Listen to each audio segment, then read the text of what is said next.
This is Fam Electric Ghost, and we're live on the air with Allison Doss for the first time. Welcome to the Fam Electric Ghost podcast. Thank you.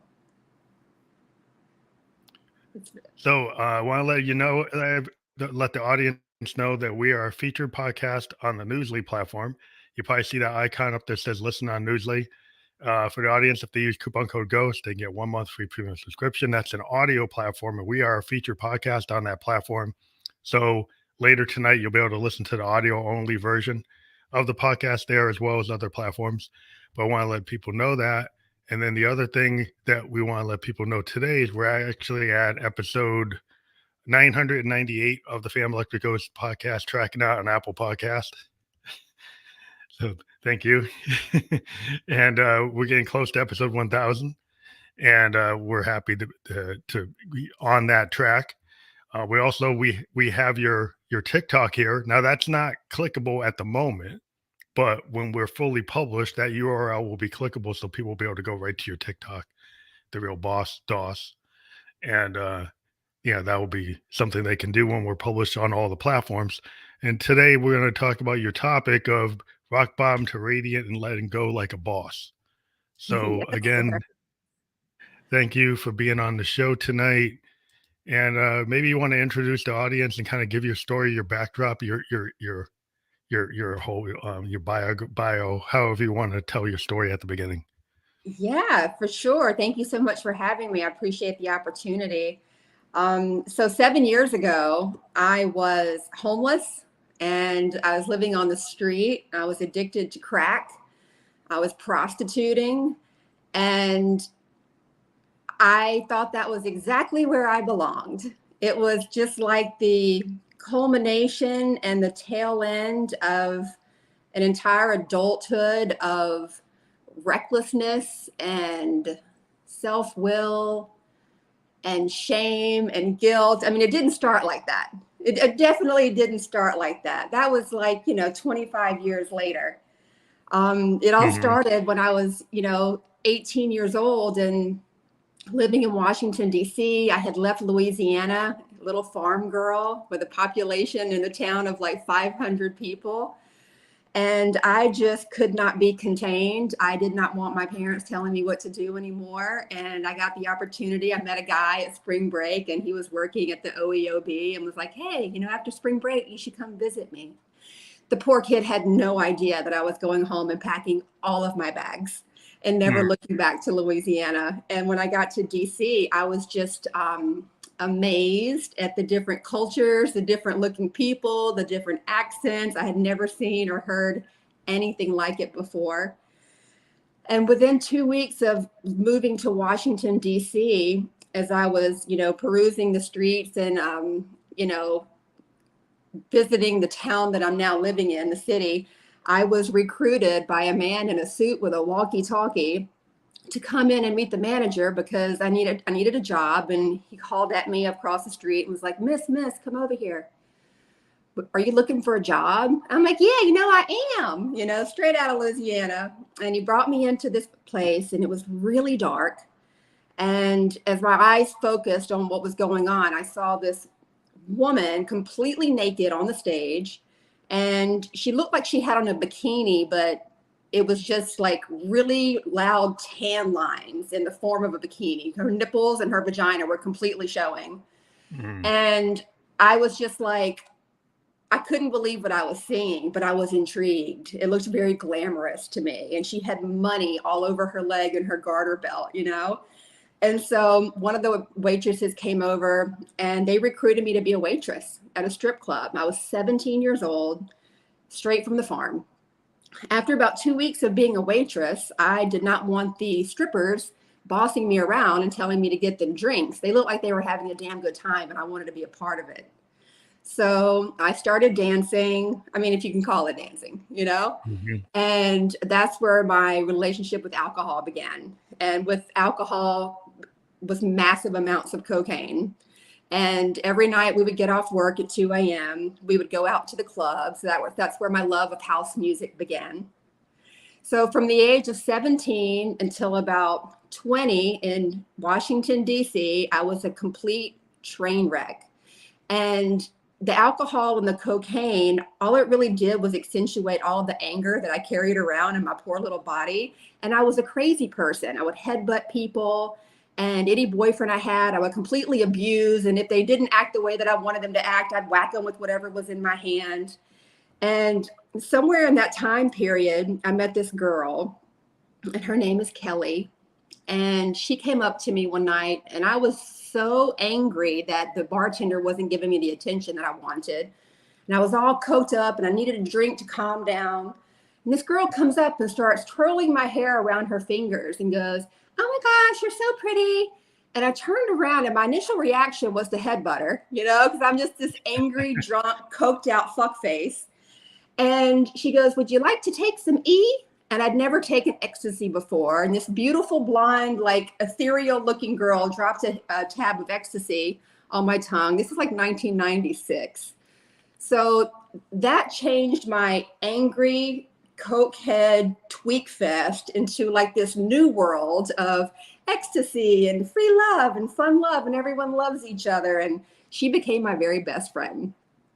Kelly was on board with doing whatever I wanted to do. She was just like my ride or die, my soul sister. I had never been in the presence of someone that made me want to be a better person. Like, people really liked her. They liked being around her. So I wanted to be like her. I'm like, wow, she's really nice. She's really friendly. People like her. I'm going to do more of that. So she and I ended up moving from DC down to South Beach, Miami, because I had this idea, coming from the farm, that I wanted to live in every major city for a year. So I'd done DC, I had worn out my welcome there, and now it was time for South Beach, Miami.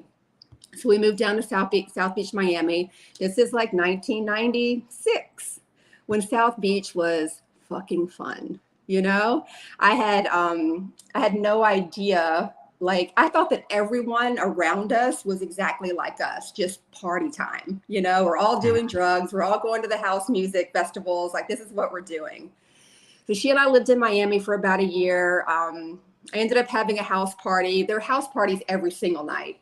But I ended up having one that I had distributed flyers out to the entire South Beach. I left them in the 7-Elevens. We're having a house party, random people coming to the house. And I'm so messed up that I have no clue who's in and out. So the house ends up getting robbed. The car ends up getting stolen. We figure South Beach is now dangerous for us. So we're going to move to New York City.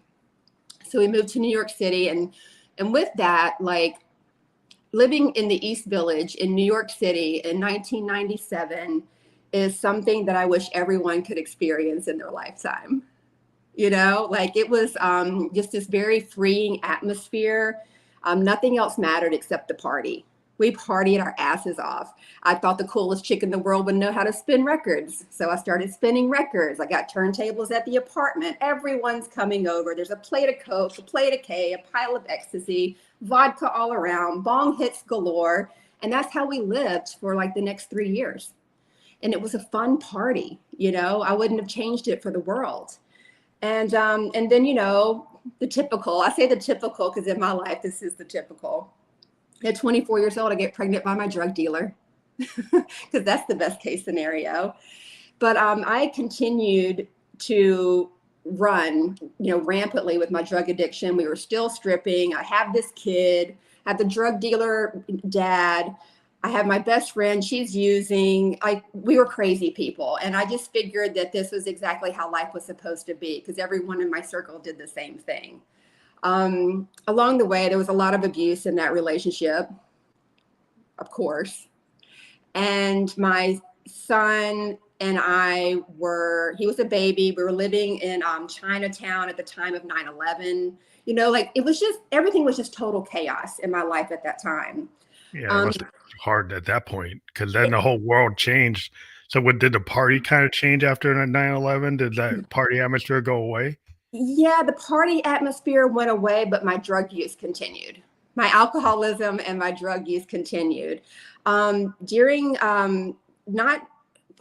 It's interesting because about the age of 28 until about 38, things are all a blur for me.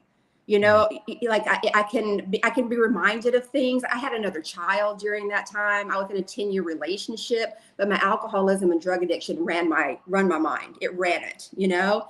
And sometimes I would have bouts of sobriety just because I would be threatened by the man that I was with, like, if you don't get your shit together. So 3 months would go by, and then, you know, all hell would hit the ceiling. But during that time, I was living with a guy, my son's father. Like, it's all just a blur. But I had gotten a phone call, and the phone call was coming in from my girlfriend Monica, and she's like, "Listen, you need to get to the hospital. Kelly fell." And I was used to getting phone calls about Kelly, my best friend, falling and having accidents because she was so fucked up on Special K that and running around New York City. Okay, so there were Mhm. always things happening. And she would fall and like get a scrape or a cut or something, and she'd run to the plastic surgeon and run out and just keep going.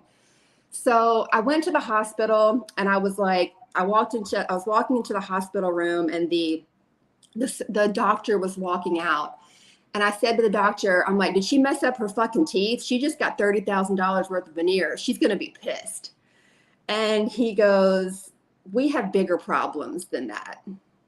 And I walked into the room, and my best friend Kelly had fallen from the roof of her building in Long Island City. She was pacing back and forth, all messed up, and she tripped and fell over the edge and hit the awning of the Italian deli below Oh and wow. hit the concrete.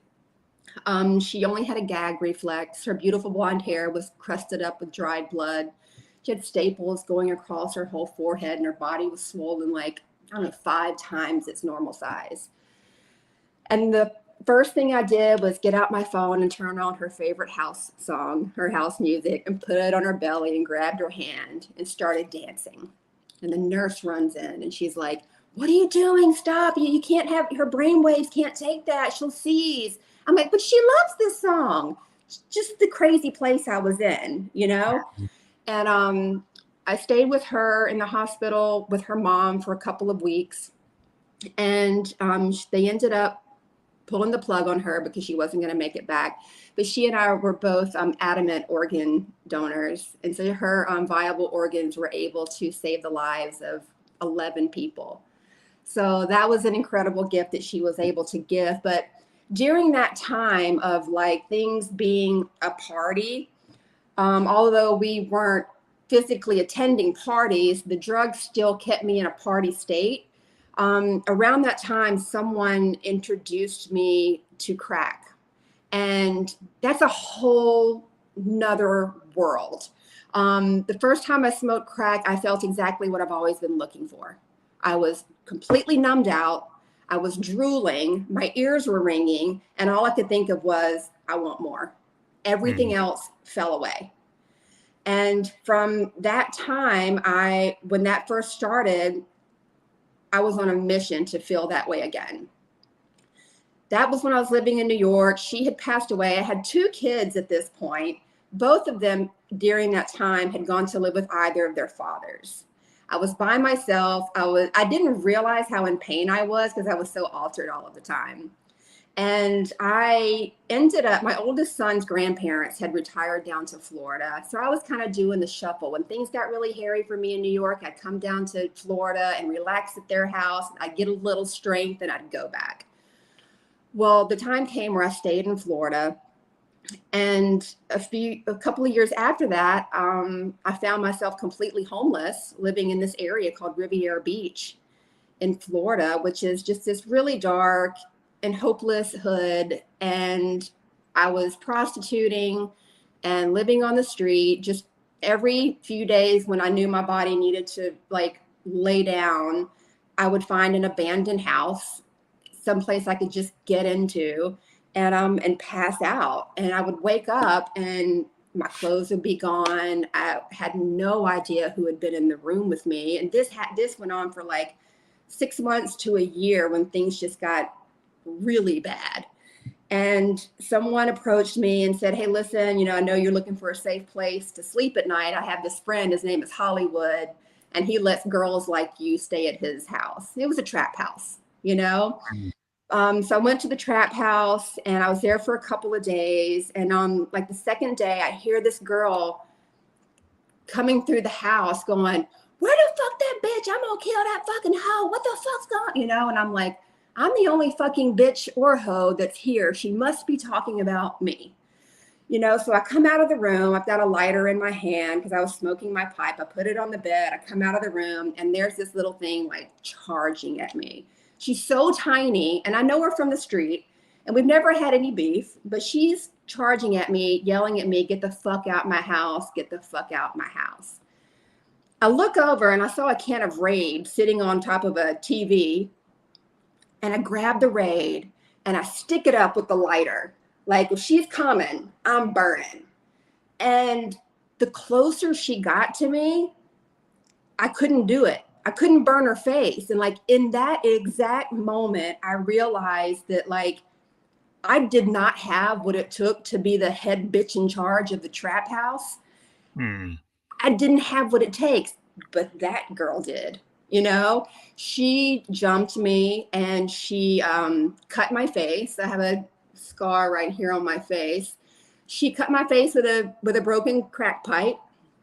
I didn't know she had cut my face. I was on the ground. I get up and there's a couple of dudes recording the whole thing. It was like a preemptive strike, you know? And I'm seeing them look at me with these big eyes and I'm like, what? And they're like, yo, she cut your face. And I'm like, what? And just blood was all over my hand. And I'm like, is it bad? Is it bad? And they're like, yeah, it's pretty fucking bad. And I ran to the bathroom and I barricaded myself, you know, in the bathroom. The door wouldn't lock, but I pressed against it really hard with my butt. And I just caught myself in this dirty fucking mirror. And my face is bleeding. I'm dirty. I hadn't showered in days. And I'm like, how the fuck did I get here? And I looked down in the corner and I saw a dirty, crusty sock and I picked it up and put it on my face. And I just sat there with my ass against the door, looking in the mirror at myself and like what I'd had become. And I hear someone down the hall go, don't worry, Snow Bunny, she done, she got you. And so I walked down the hall and I grabbed a trash bag. This trash bag had the last belongings that I had accumulated over a lifetime.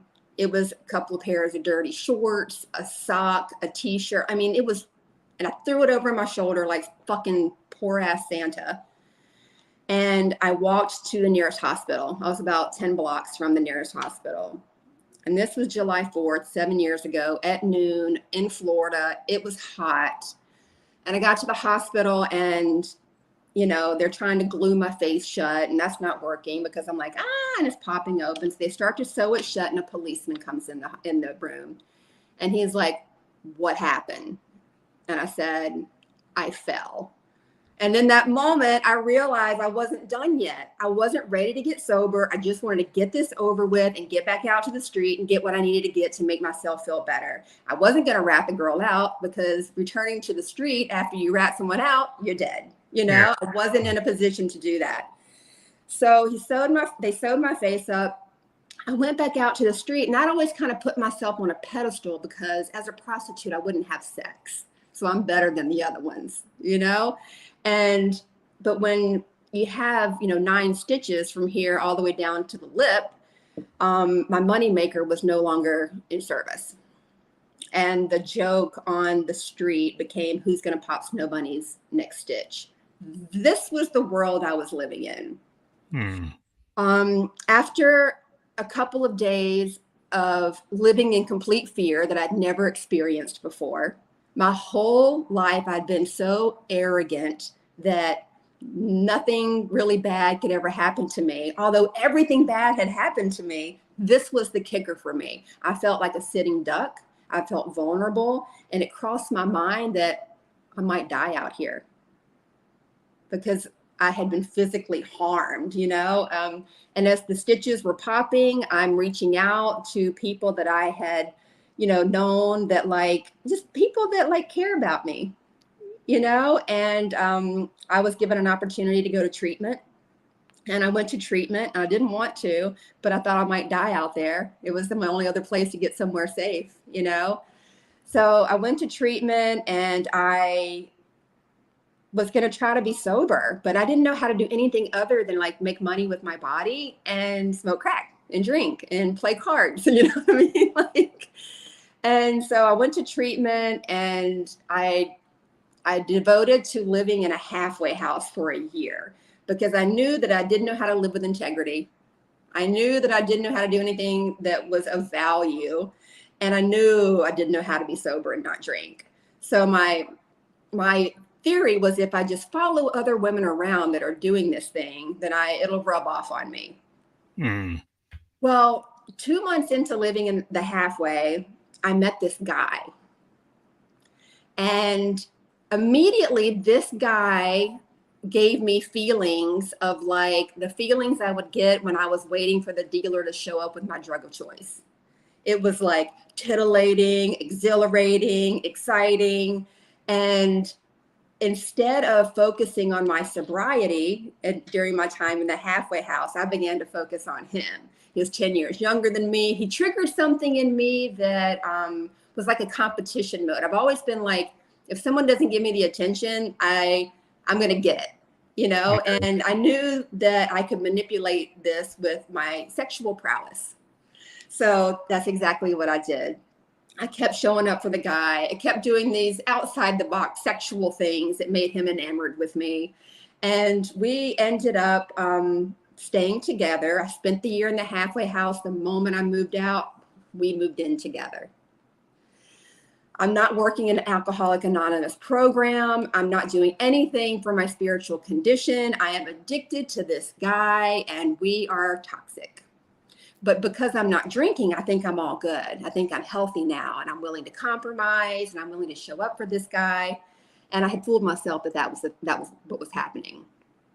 Along the way, there were behaviors that were shown to me by this man that I felt in my gut didn't feel good, but he was so flippin' hot and I was so in love with him and so addicted to him that I tolerated the behaviors. And those behaviors showed up in certain ways of like outside of the box things that didn't make me feel so good, like dressing him up like a girl and doing strange things, demasculating things. It didn't feel good to me. Like, and I thought it was my problem because I thought maybe it was triggering my life as a sex worker when I used to show up and pretend and act and do shit, you know? But I just knew that what was happening didn't feel right and it didn't honor me. But I'm like, fuck it, he's fine. I got this. And moving throughout the relationship, he had shared with me that he felt like he was gender neutral. I don't know what the fuck that means. I'm old. You know what I mean? Yeah, like I've been on the street for so many years that like I don't know terminology. You didn't pick up on that. Yeah. I haven't been on social media. I don't know any of the woke shit at all. You know, I'm like, okay, what's that mean? And he's like, you know, I feel like I have some female qualities and some male qualities. I'm like, yeah, me too. Have you seen the fucking balls on me? You know? And it was just like in one ear and out the other. Little further in the relationship, he told me that when I go to work on Saturdays and he's home alone, he dresses up in my clothes in the closet. I'm like, well, you're all the way fucked up. So you're going to leave. We're not going to live together. You're going to get a therapist and you're going to figure your shit out and let me know what you find out. So a few months later, you know, he's like, I've been going to therapy. I don't know what I was thinking. That was some type of fetish. We get back together. There are no signs of anything going on. COVID hits. I'm not like, we're just spending all this time together. I'm like, oh, we should get married because things seemed really good. So we get married on the beach in beautiful sunny South Florida by ourselves with a photographer and an officiant. And I'm so in love. I'd never been married before. To me, men have been expendable my whole life. Like, don't need you, don't want you, get the fuck out my face. But this one was different. This one I could feel in my soul, you know? And we get married. We're very happy. He gets a job offer out in LA. And at this time, I'm working in a salon. I had started building a little bit of a business for myself. And we move out to LA because I'm a mover and a shaker. I love to geographically locate to different places. This has been something I've been doing since I was 17 years old, you know? So I'm traveling back and forth between LA and South Florida, seeing clients every 6 weeks. I feel like I'm jet setting. Life is so good. And when about 6 months into me doing the back and forth, some of those behaviors started like popping back up with my husband. And he wanted to, start wearing women's underwear. And he was like a bodybuilder. So I didn't really care because he looked hot in them. Didn't really like it, but in the scheme of life, who fucking cares, And so that kind of started, and then a few months after that, packages started arriving in the mail. Vintage lingerie, Victoria's Secret panties, bra sets, all this. And these packages were arriving. And when you would come home from work, take a shower, open the packages, try the stuff on and be like, no, this doesn't fit right. You try it on. And for like a week, I was playing along with this. And then finally, I'm like, listen, this isn't working for me. Like, if you ever want to have sex with me again, you're going to like cut the fucking shit because this isn't working. Yeah, you had told him before, and then he still brought it back. Yeah, because, you teach people how to treat you, you know what I mean? And I continued to tolerate the behaviors along the way, you know what I mean? Making him feel a bit more, him feel a bit more comfortable pushing the envelope, And I'm like, you got to stop wearing this. I can't do it anymore. And he looked at me and he was like, I really just don't think you should have control over what I wear. I'm like, you know what? You're right. No one should have control over what anyone wears. And I said, but there's going to be consequences to that. And so he looked at me and said, and just started stumbling over his words. And he had been going to therapy for a very long time. Because remember, I had told him a long time ago to fucking go to therapy. You know what I mean? Yeah. So that had continued over the years. And he's, stumbling and stuttering over his words. And I'm like, what the fuck's going on? I'm like, fucking talk, And he told me, I think I might be trans. And I was like, okay, whatever. Like, you know what I mean? For someone that looked like that to be telling me that, it didn't make any sense. There was no gravity to it, And I'm like, okay, whatever. And I'm like, what does that mean? What does that mean for me? What does that mean for us? And he's like, I just feel like, like I want to start taking hormones.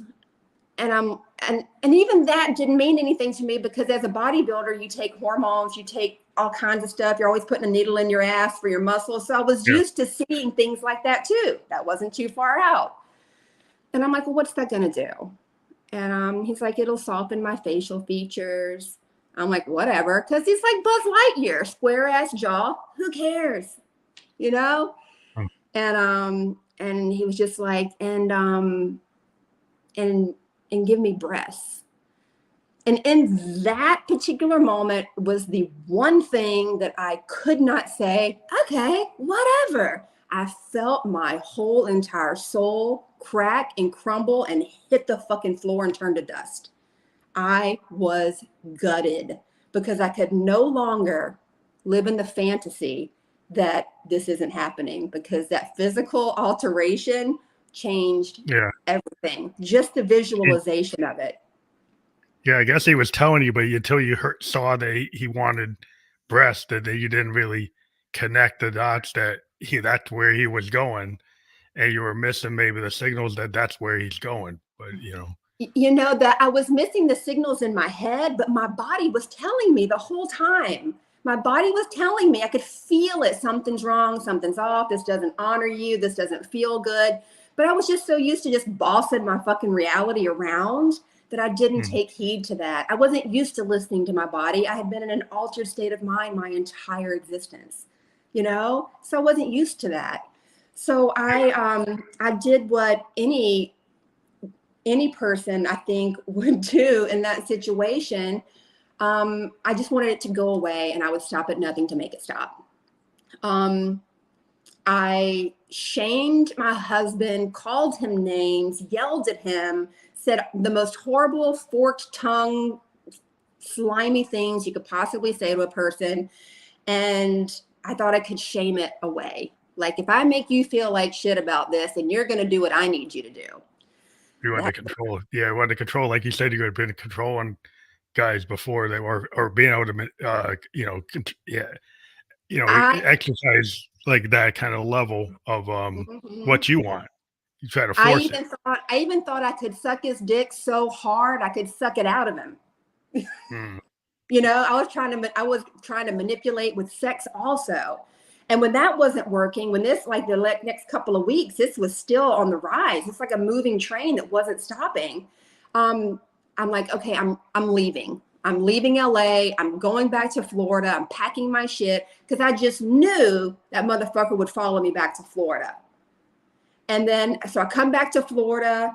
I mean, I was back in Florida for a couple of months and there was no budge on the I am transitioning. This is who I am. And I was so fucking mad that my body was rattling and shaking and volcanically erupting. I was an earthquake.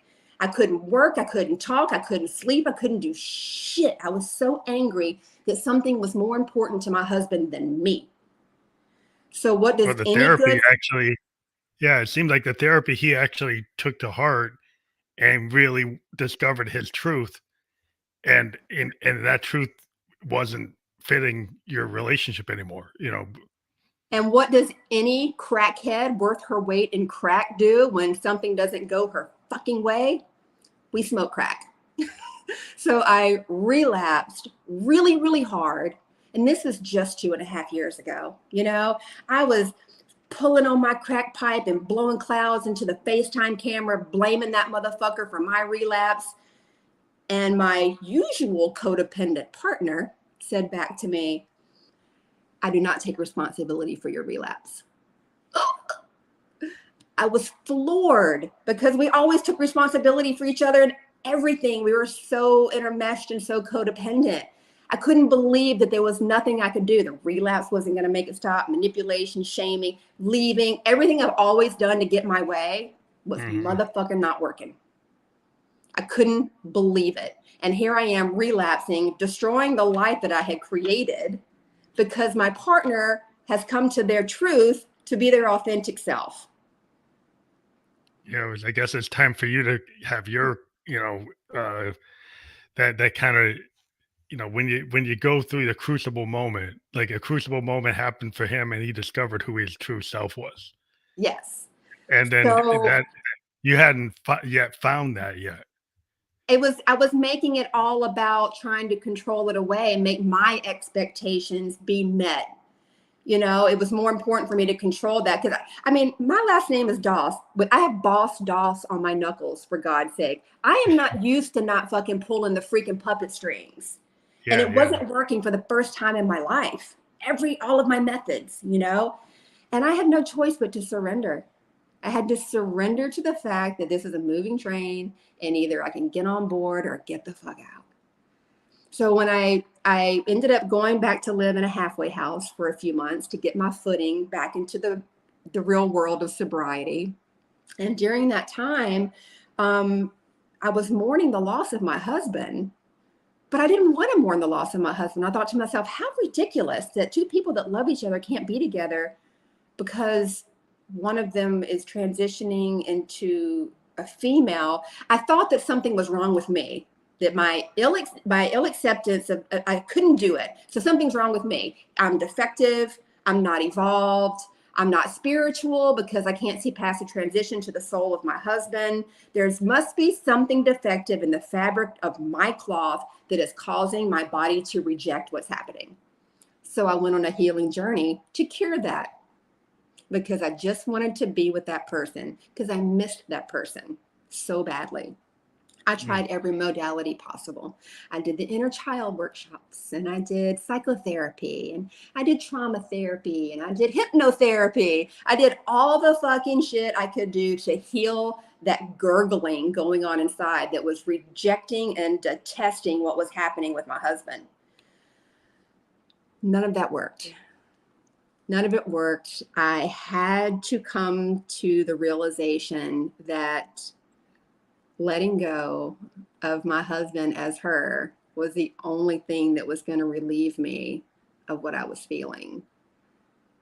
And I felt like a terrible person for doing that because I didn't want to be a consequence for the new person. She had already experienced every consequence you could possibly imagine. Trans people don't have it easy, you know? Mhm. And I Yeah. and I was taking responsibility for her comfort and taking responsibility for her happiness. I thought I was the one that had to offer that to her. Meanwhile, it was killing me. So I had to come to a point where I got brave and started investigating and stopped asking the question, like, why did this happen to me? Because, of course, this happened to me because I showed up to this relationship from a defected character. I was defected. I was controlling. I was manipulative. I was judging, self seeking, and selfish. I was exactly the fucking crazy addict. I was just without the drugs and alcohol showing up into a relationship, you know, like I Mhm. had no business being with this person at all. You know, the moment that there was turmoil or my needs weren't met or I was feeling something was wrong, if I was a person from a healed place, I would have been like, okay, this isn't for me. You're going to go your way and I'm going to go mine. But all of my defects were going fucking crazy. So I was going to make it happen. And when I finally realized that I'm the one that's responsible for my heart shattering into a million fucking shards, I'm like, how about that? And when I learned what I brought in there and how I could not do that ever again, I feel like I evolved into a woman of value and principles and someone who's not going to tolerate things that don't make my body feel good. And I don't have to investigate it and I don't have to dissect it. It just is. So that's like the growth that I've had. Of course, this happened to me. And I sit here today, 2.5 years later, a healed person and confident that moving forward in my life, when I do decide to date, which it hasn't happened yet, because boy, you're gonna have to be a magnificent motherfucker to come into my fucking orbit and get me to fucking go to dinner with you or even entertain. I have a slew of questions I need to ask. Have you ever wanted to wear your mom's underwear? Do you have unhealed trauma? You know what I mean? It's going to be Yeah. wild. But the person for me is the person that's going to answer those questions, you know?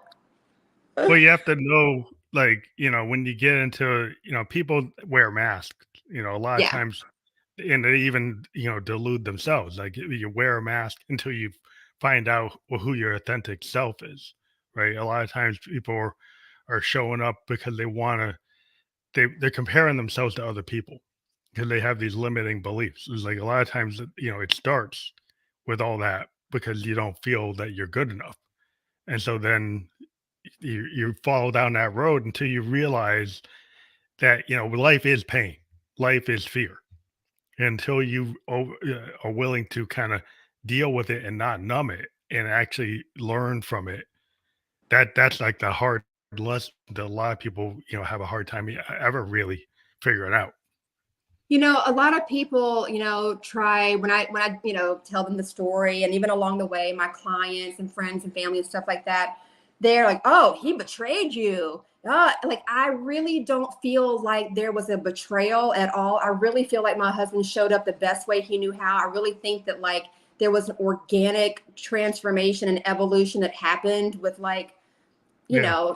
the reality of, oh my gosh, I think I might be trans. Like that was, and my safety net of the love that I gave to this person gave them a safe space to like be themselves, and I don't feel like it was a betrayal at all, and like But it's sometimes, yeah, people find themselves like if you tell somebody to go to therapy and then they go to therapy and then they take it, you know, they take a and then they honest learn some approach. shit.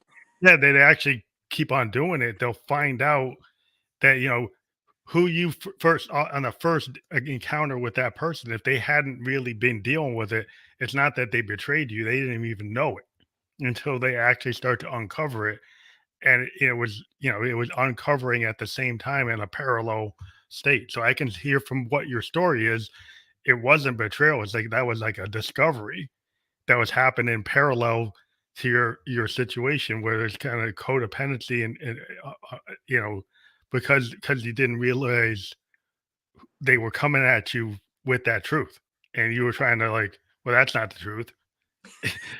So and they're like that's not the truth, but they're telling you the truth, but that's not the truth. So you can get the misfire, the miscommunication.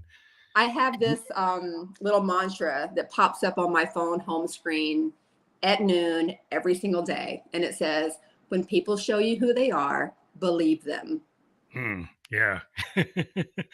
That's a good truth because a lot of times people don't want that. Again, a lot of people feel that they can fix somebody, right? A lot of people feel that Yeah. what they show you, what they showed you on that first date is probably real. It's not fake. It's like, some of those things that start to happen and you say, well, it'll go away or I can fix it or I can change that. As soon as you feel like you're going to change them, that's probably the wrong strategy. Yeah, There's a you wrong gotta exit stage left. You can't teach an old dog new tricks. You know what I mean? And why would you want to change someone? That's not the person for you.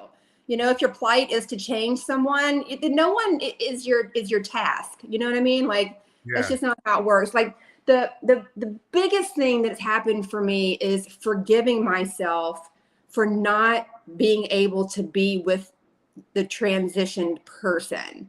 Like I was Mhm. so mad at me for not being able to get on board with that. And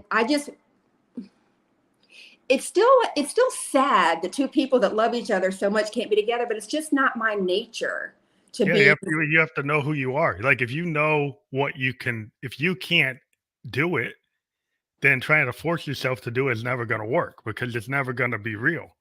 Right. If you don't naturally feel that there isn't an issue, it's always in the back of your head, then it's not gonna go away. Like, like, unless somehow you can evolve to the point where that wouldn't be an issue, but if you know in your heart that's an issue, then you have to deal with the present of what it is, I you know? don't think it's a possibility to evolve to that space. Like I don't think we can evolve into doing something that is not wasn't in our Yeah, born nature. inherent. You know Yeah, what if I you're not mean? Like inherently, yeah. I was Well, some people born, try. I think people yeah. try, and then they It's find like out they can't do it. like the moment that I'm in that evolved state, I will be in another state of consciousness. That's the evolution. You know what I mean? I'll be dead in a different consciousness. But my nature when I was born was to, my sexuality was to be attracted chemically to someone emitting pheromones. Mhm. That's like basics right there. So I just had to like I can't just think about it anymore.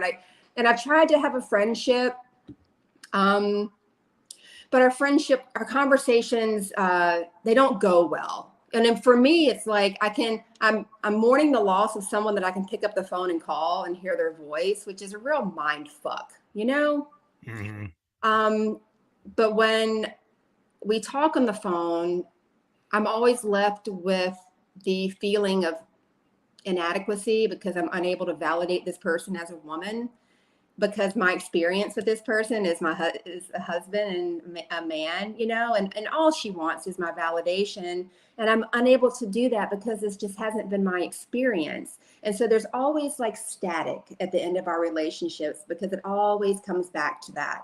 And I'm not able to offer that. And that's just the truth.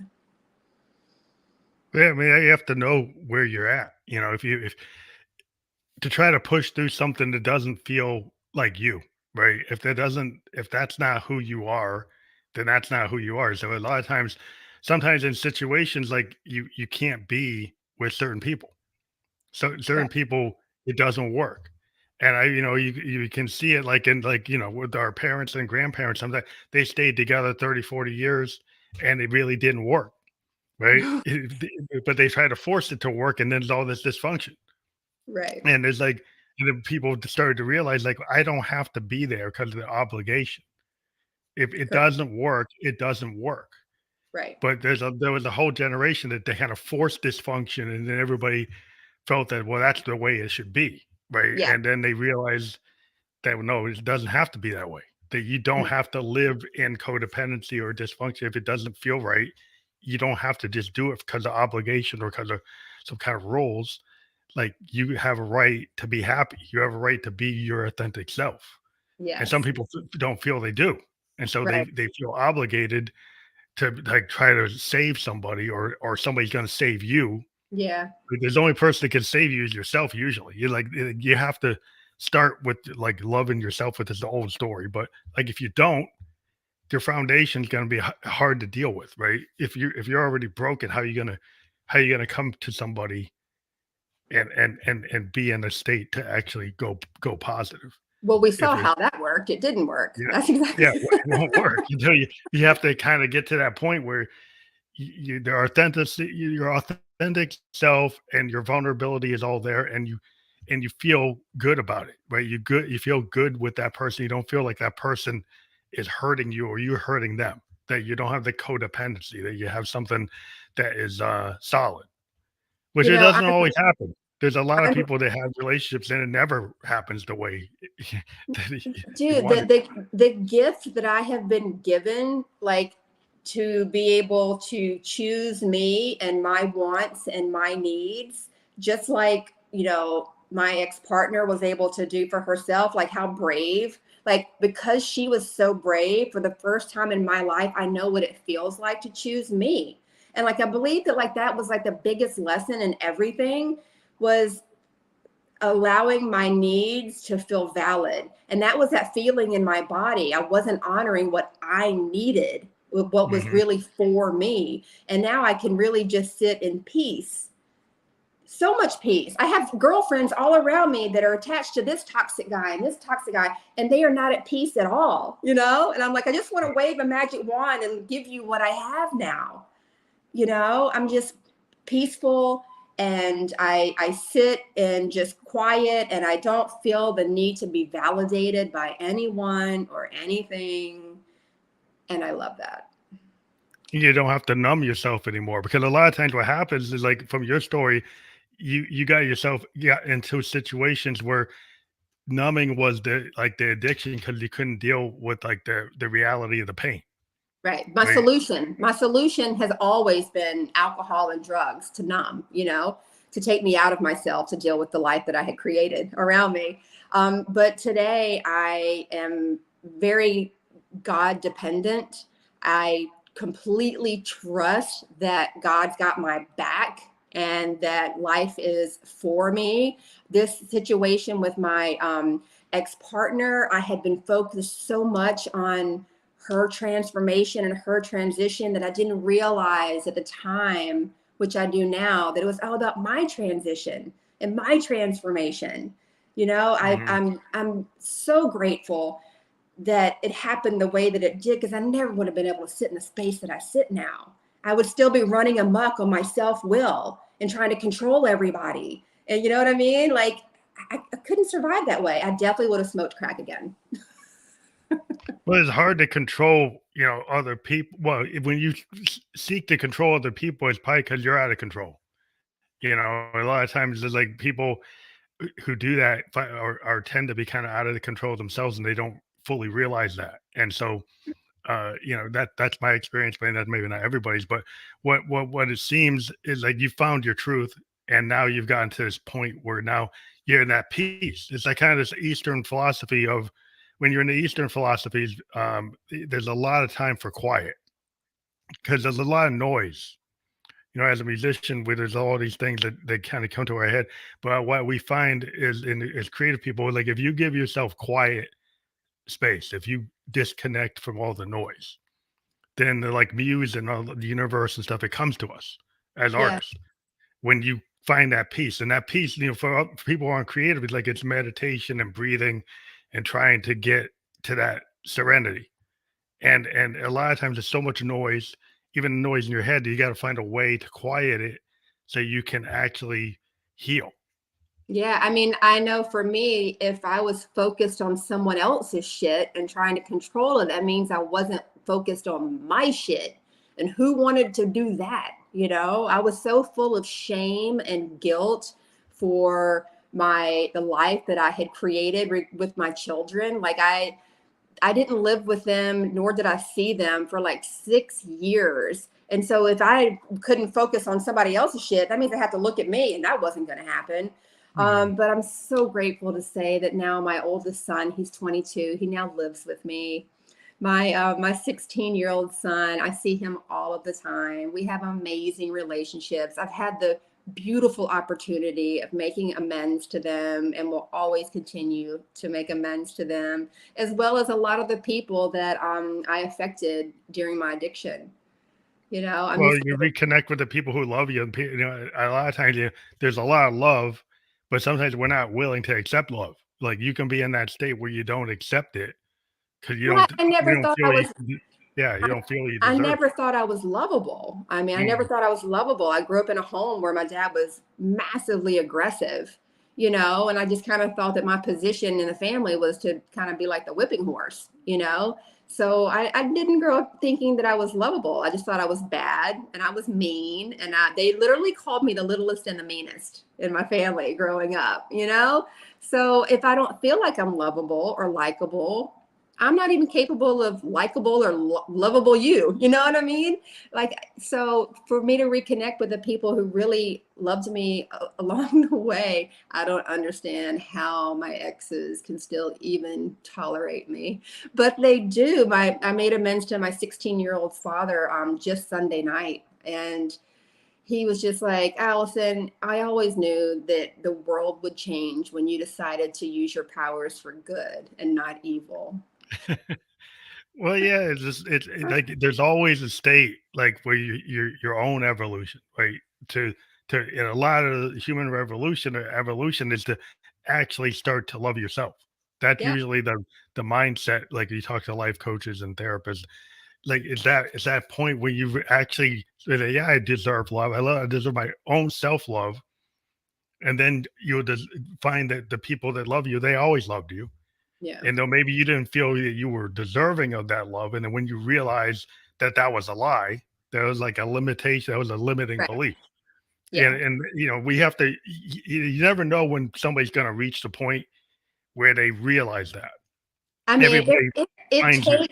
it takes something that really like crumbles you to your core when you're at the bare fucking rock bottom and you have nowhere to go but up. But Mhm. to do that, you've got to be brave. There's resilience, and you got to be brave, and you got to start investigating of how did I get here. But if you're never willing to go deep and really like examine your own defective fucking shit and how you show up in the world and drop the rock, like there's so many resentments that are built along the way. I catch resentments every day, but I make amends for them immediately because resentment is like the king authority of fucking your life up. If you're carrying Yeah. resentments around, but when you really think about the resentments and you see like how you showed up to that relationship, I always start to realize like, I'm the problem there. There's I'm a the lot of problem. poison. Yeah, but a lot of that resentment is poison. I mean, it's Yeah, poison to your system. If you don't resolve it, it shows up as disease, as cancer, as like organ failure. There's all kinds of things that happen because people don't realize your mind state affects your body and affects your soul and your spirit. right. So if your mind state is always in this resentful place, it's in a negativity zone. I'm a Buddhist. It's like the law of cause and effect, Yeah, law of attraction. Like if you are in the negative, then the negative just keeps on compounding. If yeah, you start to move toward the light or the positive, then the law of attraction, good things start to happen. The love starts coming back. It starts having good relationships, good positive outcomes. You see the future. You're not scared of it. You're right. not scared of making mistakes. You realize that mistakes are how you make progress. Yep. But if you're thinking about perfection and he's like, well, I keep on failing, so I'm never going to be perfect. I'll live in failure. Well, you have to make a few mistakes to get to be alive. Yeah, You know, success is just a huge lineage of failures. You like, yeah, you know what I mean? yeah, Like, yeah, yeah. I mean, it's like if you're a creative person, we make mistakes all the time. yeah, Like our when everybody that's a musician, what you hear is the result of like hours and hours of work that is on the cutting room floor until you right. hear that final thing and people think it's easy. It's overnight success. No, there's a lot of work and there's a lot of failure. There's a lot of mistakes. There's Yeah, a lot of things that you don't get right, and that happens with all creative people, but all humans are creative, not just musicians or right. artists or painters. You're creative in your life, and you can figure out how to get your brain to be on the right track, and then Yeah, get your spirit and your mind and your body in alignment. And yeah. people miss the boat when they think it's just one thing. Yeah. It's not just one thing. You got to get all of those things in alignment. Yeah. And it's a journey. Like you never reach the destination. You never get Yeah, to a you're not point done. where mind, body, soul is all in play. No, It once you're it's a once you're struggle. there, you're dead. Now you have succeeded because you're dead. You're going to exist on a different consciousness. You win. But on this journey in our human costumes, we never reach that pinnacle of, oh, I'm here. There's no more lessons to be learned. But Well, I'm really looking forward, to the rest of my life. I'll be 48 in December, and I'm really looking forward to what's next. And I have found myself, when I pray on my knees every night, motherfucking giving fucking gratitude that the fact that I am not dead somewhere in a trap house, but just giving gratitude for all the amazing blessings that have been bestowed upon me, and I just like, sometimes I catch myself saying, God, please remove my defects of character, which I would love for my defects of character to be removed, and take away my difficulties. And then I stop and I'm like, ugh, if God takes away all my difficulties, that means there's no more lessons to learn. That means yes. there's no more evolution in my highest self happening. So why would I want that? Well, you're never done until you're done. It's some people feel like, oh, there's like these step programs, and when I get to step X, I'm done. And I try to tell people, you need to be able to do something incrementally every day that's doable, Totally. right? That if you're gonna go into a failure loop if you think that after step X you're done, because my experience, you're never done. And Never so done. and so people who think there's not that there's a not light at the end of the tunnel, but the tunnel is like infinite until you're to the next zone, until Just you're in the next place. follow the light. Just You follow the keep on light. going toward it, but people want the quick fix. Yeah. They think like after step X, I'm done. It's like, well, no, you're gonna have to continually be on this path, or you're gonna go back to retro. You're gonna relapse, right? You're gonna go back to this because you think it's not that easy. No. Life is never the easy. It's always going to be something that there's fear. There's like you make that mistake, you make that misstep, but that doesn't mean it's over. You No. can every day you wake up, you can make a change. You can make something. Whether you're going to do it perfect, I think perfection makes people feel that they can't do it. And I'm much a person that says you don't have to be perfect. You just have to try. Just have And to if you try. try, There are things the actions that I take every single day, and one of the actions is releasing my expectations of others.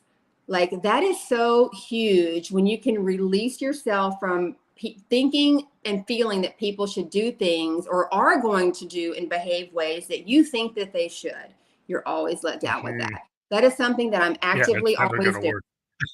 Actively always doing. Another thing that I always do is surrender my children to their God's will. I have no control over what happens with my two boys when they walk out the door and get in the car. Like I have to, that's an action every day. I cannot control what's going to happen. And I just pray that God will give me the peace to handle whatever it is that comes our way. Those are two actions that I take every single day.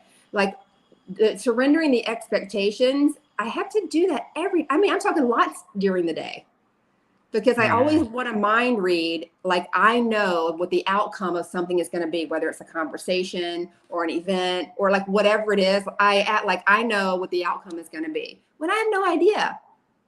Just Yeah, have it's to kind of release like the, you have to live in the present instead. Like a lot of times, if you're in a situation where you're trying to anticipate everything, yeah. you're kind of like not living in the moment and letting that moment happen. A lot of people, you're trying to control the moment. And So if you're trying for to, a boss like me, that shit is fucking hard to let go of. that's a hard thing to let go. Yeah, yeah. It's a But I'm doing tendency it. to, yeah, it's a tendency that if you realize you have it, then you can work toward, understanding it. Like the first, step is that you understand that you do that. Awareness. So yeah, so if once you're in awareness, then Yeah. that's like, okay, now you're on the right path because it's not something that's going to go away. Ever. It's your nature. So you have to understand your nature and then forgive yourself just because like you're like, look, I don't have to start all over again. but Yeah. I can understand where I am and know my nature, and then handle it Yeah. in the Yeah. present moment. Yeah. That forgiveness aspect has been the key to my sobriety. Forgiving myself for being myself. Well, I want to thank you because you're a very authentic person. You come to the show, being you, and I appreciate that. It's been a great hour. It always goes back quicker than I expect, but that's what we like to do with the show. We like to bring people, their authentic self of the guests that come on the show and show their story. And you told your story, which I believe is important. It's an important thing to understand life, and every person has a different experience with life. And you've actually granted us with a lot of insight. So Thank I you. think that's very important for people to hear that. And I thank you again for being on the show. And it's just really remarkable. And I am very you know it was an honor to have you on the show because I think it's good to be able to be as honest as you are, and I think that's a Thank you, great Phantom. place to be. Thank you, Phantom, for having me. I appreciate you. Thank you. Have a good night. You too.